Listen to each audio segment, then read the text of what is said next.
Welcome to మనా chef. నేను మీ మాధవిని.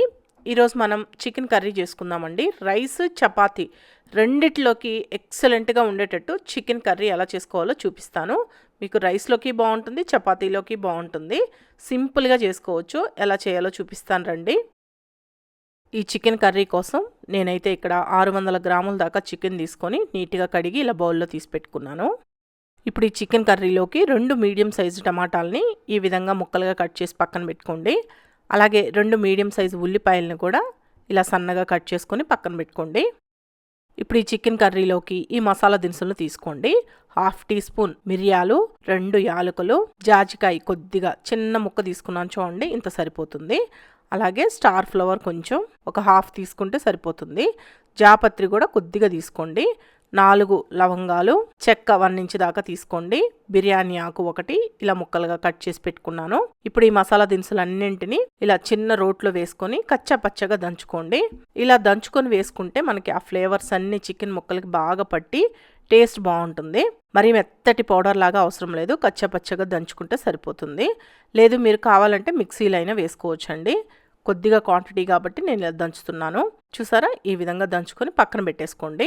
ఇప్పుడు ప్యాన్ని వేడి చేసి దీంట్లో 3 లేదా 4 టేబుల్ స్పూన్ల దాకా ఆయిల్ వేసుకొని ఈ ఆయిల్ కాస్త కాగిన తర్వాత మనం ముందుగా దంచి పెట్టుకున్న మసాలా దినుసులన్నింటినీ వేసి లైట్గా వేయించుకోండి. మసాలా దినుసులు కొద్దిగా వేగిన తర్వాత మనం ముందుగా కట్ చేసి పెట్టుకున్న ఉల్లిపాయ ముక్కలను కూడా వేసి ఫ్లేమ్ని మీడియం ఫ్లేమ్లో పెట్టి నిదానంగా వేగనివ్వండి. ఉల్లిపాయ ముక్కలు అనేవి లైట్ గోల్డెన్ బ్రౌన్ కలర్ రావాలి, అలా వచ్చేంత వరకు వేయించుకోండి.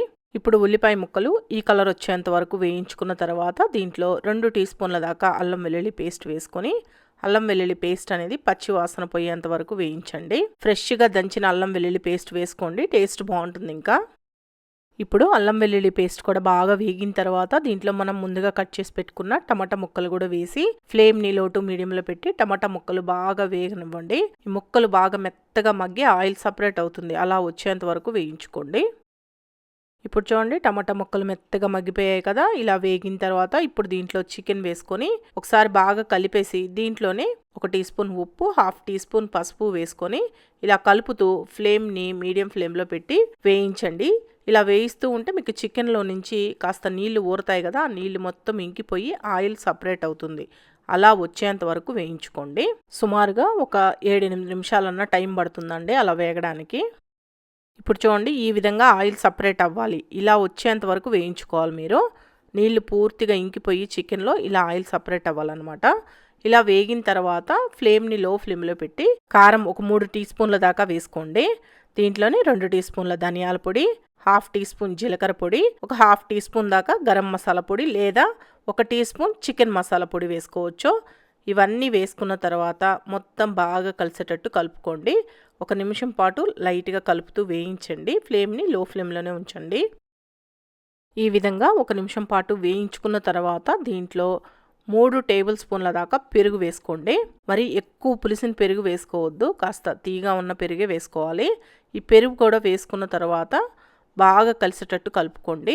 పెరుగు విరిగిపోకుండా ఉండడం కోసం ఫ్లేమ్ని లో ఫ్లేమ్లోనే పెట్టి కలపాలి. ఎప్పుడైనా సరే పెరుగు వేసినప్పుడు ఫ్లేమ్ని లో ఫ్లేమ్లోనే ఉంచి కలిపితే విరగకుండా చక్కగా కలిసిపోతుంది. ఇప్పుడు ఈ పెరుగు అనేది ఇలా కూరలో బాగా కలిసిపోయిన తర్వాత ఫ్లేమ్ని లో ఫ్లేమ్లోనే ఉంచి మూత పెట్టి ఆయిల్ సపరేట్ అయ్యేంత వరకు ఉడికించండి. ఇప్పుడు ఈ విధంగా ఆయిల్ సపరేట్ అయ్యేంత వరకు ఉడికిన తర్వాత కర్రీ అనేది మీకు ఈ విధంగా వస్తుందండి. ఇప్పుడు దీంట్లో నీళ్లు పోసుకుందాం. 1.5 గ్లాస్ దాకా నీళ్లు పోస్తున్నాను నేను. ఇలా నీళ్లు కూడా పోసిన తర్వాత దీంట్లో ఒక 5-6 పచ్చిమిరపకాయలకి మధ్యలో ఘాట్లు పెట్టి వేసుకోండి. ఇలా పచ్చిమిర్చిని డైరెక్ట్గా ఘాటు పెట్టి వేయడం వల్ల ఆ పచ్చిమిర్చిలో ఉన్న ఫ్లేవర్ కూడా కర్రీలోకి దిగి టేస్ట్ బాగుంటుంది.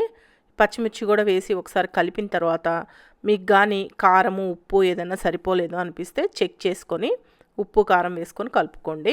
ఇలా మొత్తం కలుపుకున్న తర్వాత ఫ్లేమ్ని లో ఫ్లేమ్లోనే ఉంచి మూత పెట్టేసి కొద్దిగా చిక్కబడి ఆయిల్ సపరేట్ అయ్యేంత వరకు ఉడికించుకోండి. ఇప్పుడు చూడండి, మూత తీసి చూపిస్తున్నాను.